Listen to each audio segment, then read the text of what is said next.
ರಾಜ್ಯ ರಾಜಕಾರಣದಲ್ಲಿ ಚಕ್ರವನ್ನ ತಿರುಗಿಸಿದ ಪಕ್ಷ ಪಾರ್ಟ್ ಟೈಮ್ ರಾಜಕಾರಣಿ ಇದ್ದಂತೆ ಅನುಭವದ ಕೊರತೆ ಇದೆ. ಗೆಲ್ಲಲೇಬೇಕಾದಂತ ಅನಿವಾರ್ಯತೆ. ಇದು ಜೆಡಿಎಸ್ ಪಕ್ಷದ ಸ್ಥಿತಿ, ಪರಿಸ್ಥಿತಿ, ದುಸ್ಥಿತಿ. ಕುಮಾರಸ್ವಾಮಿ ಅವರು ಕೇಂದ್ರಕ್ಕೆ ಸೀಮಿತರಾಗಿದ್ದಾರೆ. ನಿಖಿಲ್ ಕುಮಾರಸ್ವಾಮಿ ಅವರಿಗೆ ದೊಡ್ಡ ನಿರಾಸೆಯನ್ನ ಮೂಡಿಸ್ತಾ ಇದೆ. ಕಂಪ್ಲೀಟ್ ಪ್ರವಾಸವನ್ನ ಮಾಡ್ತಾರಾ? ಯಾಕೆ ದೊಡ್ಡ ಶೂನ್ಯ ಅಂತ ಹೇಳಿದ್ರೆ, ನಮಸ್ಕಾರ, ಅಶ್ವವೇಗ ಡಿಜಿಟಲ್ಗೆ ಸ್ವಾಗತ. ನಾನು ಮಹೇಶ್ ಶಮ್ದಂಟು. ಜೆಪಿ ಭವನದಲ್ಲಿ ಜೆಡಿಎಸ್ ಪಕ್ಷದ ಸಭೆ ನಡೆದಿದೆ. ಈ ಸಭೆಯಲ್ಲಿ ಎಚ್.ಡಿ. ಕುಮಾರಸ್ವಾಮಿ ಅವರು, ಎಚ್.ಡಿ. ದೇವೇಗೌಡರು, ನಿಖಿಲ್ ಕುಮಾರಸ್ವಾಮಿ ಸೇರಿದಂತೆ ಜೆಡಿಎಸ್ ಪಕ್ಷದ ನಾಯಕರು ಭಾಗಿಯಾಗಿದ್ದರು.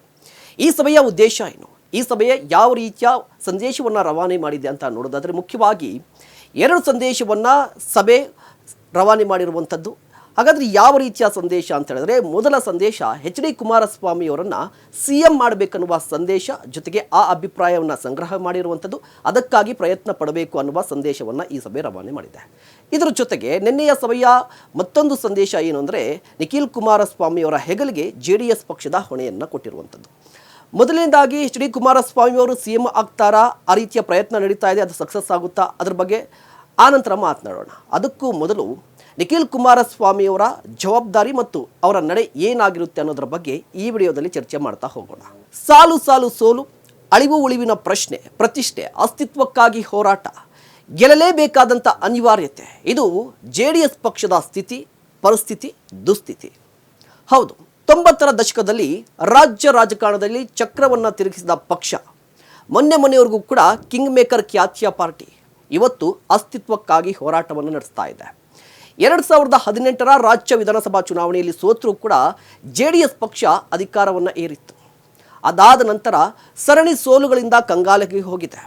2018ರಲ್ಲಿ ಕಾಂಗ್ರೆಸ್ ಪಕ್ಷದ ಜೊತೆ ಸೇರಿಕೊಂಡು ರಾಜ್ಯದಲ್ಲಿ ಅಧಿಕಾರವನ್ನು ಹಿಡಿದಿತ್ತು. ಕುಮಾರಸ್ವಾಮಿಯವರು 1.5 ವರ್ಷಗಳ ಕಾಲ ಅಧಿಕಾರದಲ್ಲಿದ್ದರು. ಅದಾದ ನಂತರ ಮೈತ್ರಿ ಪತನವಾಯಿತು. ಇನ್ನು 2023ರ ಸಂಗತಿ, ಹೊಸ ಜೋಶ್ನಲ್ಲಿ ಎಚ್.ಡಿ. ಕುಮಾರಸ್ವಾಮಿಯವರು ಪಂಚರತ್ನ ರಥಯಾತ್ರೆಯನ್ನು ಕೂಡ ಮಾಡಿದ್ರು. ಆದರೆ ಕಿಂಗ್ ಮೇಕರ್ ಆಗುವಂತಹ ಅವರ ಪ್ರಯತ್ನ, ಅವರ ಕನಸು ಎಲ್ಲವೂ ಕೂಡ ನುಚ್ಚು ನೂರಾಯಿತು. ಇದಾದ ನಂತರ 2023ರ ಚುನಾವಣೆಯಲ್ಲಿ ಕೇವಲ 18 ಸೀಟ್ಗಳಿಗೆ ಮಾತ್ರ JDS ಸೀಮಿತವಾಯಿತು. ಅದಾದ ನಂತರ ರಾಜ್ಯದಲ್ಲಿ JDS ಪಕ್ಷದ ಅಸ್ತಿತ್ವದ ಬಗ್ಗೆ ಒಂದು ಪ್ರಶ್ನೆ ಮುನ್ನೆಲೆಗೆ ಬಂತು. ಇನ್ನೇನು JDS ಕತೆ ಮುಗ್ದೇ ಹೋಯಿತು ಅನ್ನುವಷ್ಟರಲ್ಲಿ ಸಿದ್ಧಾಂತದಲ್ಲಿ ರಾಜಿಯಾದರು ಎಚ್.ಡಿ. ಕುಮಾರಸ್ವಾಮಿ ಅವರು. ಲೋಕಸಭಾ ಚುನಾವಣೆಯಲ್ಲಿ BJP ಜೊತೆ ಸೇರಿಕೊಂಡು ಚುನಾವಣೆಗೆ ಹೋದರು. ಇದು JDSಗೆ ವರದಾನವಾಯಿತು. ಪರಿಣಾಮ ರಾಜ್ಯದಲ್ಲಿ 2 ಸೀಟ್ MP ಆಯಿತು. ಕೇಂದ್ರದಲ್ಲಿ ಕುಮಾರಸ್ವಾಮಿ ಅವರು ಮಂತ್ರಿಗಿರಿಯನ್ನು ಪಡೆದರು. ಇದು ರಾಜ್ಯದ ಮಟ್ಟಿಗೆ JDSಗೆ ಅನುಕೂಲಕರವಾದ ವಾತಾವರಣ ಸೃಷ್ಟಿಯಾಗಿದೆ. ಅದೇ ರೀತಿಯಾಗಿ ಒಂದು ರೀತಿಯಾಗಿ ಲಾಭ ಕೂಡ ಆಗಿದೆ. ಬಟ್ ಸಂಘಟನೆ ವಿಚಾರಕ್ಕೆ ಬಂದರೆ ದೊಡ್ಡ ಶೂನ್ಯ ಆಗಿರುವಂಥದ್ದು. ಯಾಕೆ ದೊಡ್ಡ ಶೂನ್ಯ ಅಂತ ಹೇಳಿದ್ರೆ, ಕೇಂದ್ರದಲ್ಲಿ ಕುಮಾರಸ್ವಾಮಿ ಅವರು ಸಚಿವರಾಗ್ತಾ ಇದ್ದಂತೆ ರಾಜ್ಯದಲ್ಲಿ JDS ಪಕ್ಷದ ಸಂಘಟನೆ ಕಮ್ಮಿರಿ ಹೋಗಿದೆ. ಎಚ್.ಡಿ. ದೇವೇಗೌಡರಿಗೆ ವಯಸ್ಸಾಗಿದೆ, ಅವರು ರಾಜಕೀಯವಾಗಿ ಆಕ್ಟಿವ್ ಆಗಿಲ್ಲ. ಕುಮಾರಸ್ವಾಮಿ ಅವರು ಕೇಂದ್ರದಲ್ಲಿ ಬ್ಯುಸಿಯಾಗಿದ್ದಾರೆ. ಇದರಿಂದ ರಾಜ್ಯದಲ್ಲಿ JDS ಪಕ್ಷದ ಸಂಘಟನೆಯ ಜವಾಬ್ದಾರಿ ನಿಖಿಲ್ ಕುಮಾರಸ್ವಾಮಿಯವರ ಮೇಲಿದೆ. ಆದರೆ ಅದು ಸಕ್ಸಸ್ ಕಾಣ್ತಾ ಇಲ್ಲ. ಹಾಗಾದರೆ ವಾಟ್ ನೆಕ್ಸ್ಟ್ ಅನ್ನುವ ಪ್ರಶ್ನೆ ಈಗ ಎದುರಾಗಿರುವಂಥದ್ದು. ವಾಟ್ ನೆಕ್ಸ್ಟ್ ಅಂದರೆ, JDSನಲ್ಲಿ ಯಾವುದೇ ರೀತಿಯ ಆಯ್ಕೆ ಇಲ್ಲ. ನಿಖಿಲ್ ಕುಮಾರಸ್ವಾಮಿ ಅವರನ್ನು ಬಿಟ್ಟರೆ ಗತಿ ಕೂಡ ಇಲ್ಲ. ಆದರೆ ನಿಖಿಲ್ ಕುಮಾರಸ್ವಾಮಿ ಅವರಿಗೆ ಅನುಭವದ ಕೊರತೆ ಇದೆ. ಹೌದು, ರಾಜ್ಯದಲ್ಲಿ JDS ಪಕ್ಷದ ಅತಿ ದೊಡ್ಡ ಬಲ ಯಾವುದು ಅಂತ ಹೇಳಿದ್ರೆ ದೇವೇಗೌಡರ ಕುಟುಂಬ. ಅದೇ ರೀತಿಯಾಗಿ ಅತಿ ದೊಡ್ಡ ದೌರ್ಬಲ್ಯವೂ ಕೂಡ ದೇವೇಗೌಡರ ಕುಟುಂಬ ಅಂತ ಆಗಿರುವಂಥದ್ದು. ಆರಂಭದಲ್ಲಿ ದೇವೇಗೌಡರು, ಅದಾದ ನಂತರ ಕುಮಾರಸ್ವಾಮಿಯವರು ಪಕ್ಷವನ್ನು ಕಟ್ಟಿದ್ದಾರೆ, ಅಧಿಕಾರಕ್ಕೆ ತಂದಿದ್ದಾರೆ. ಆದರೆ ಇದೀಗ ಕಾಲ ಬದಲಾಗಿದೆ. ಕುಮಾರಸ್ವಾಮಿಯವರು ಕೇಂದ್ರಕ್ಕೆ ಸೀಮಿತರಾಗಿದ್ದಾರೆ. ಇದರಿಂದ ರಾಜ್ಯದಲ್ಲಿ ಪಕ್ಷ ಸಂಘಟನೆ ಆಗ್ತಾ ಇಲ್ಲ. ಇದೇ ಕಾರಣಕ್ಕಾಗಿ ನಿಖಿಲ್ ಕುಮಾರಸ್ವಾಮಿಯವರ ಮೇಲೆ ಹೆಚ್ಚು ಜವಾಬ್ದಾರಿ ಇದೆ. ಆದರೆ ನಿಖಿಲ್ ಕುಮಾರಸ್ವಾಮಿಯವರು ಪಳಗಿದ ರಾಜಕಾರಣಿ ಅಲ್ಲ.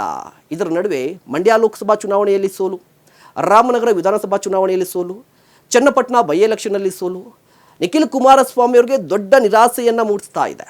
ಇದಲ್ಲದೆ ನಿಖಿಲ್ ಕುಮಾರಸ್ವಾಮಿ ಅವರಿಗೆ JDSನಲ್ಲಿ ಒಂದು ರೀತಿಯಾಗಿ ಬೆಲೆ ಇಲ್ವಾ ಅನ್ನುವ ಪ್ರಶ್ನೆ ಕೂಡ ಎದುರಾಗುತ್ತೆ. ಕಾರಣ, JDSನಲ್ಲಿ ಈಗಾಗಲೇ ಸೀನಿಯರ್ ಲೀಡರ್ಗಳು ಕೂಡ ಇದ್ದಾರೆ.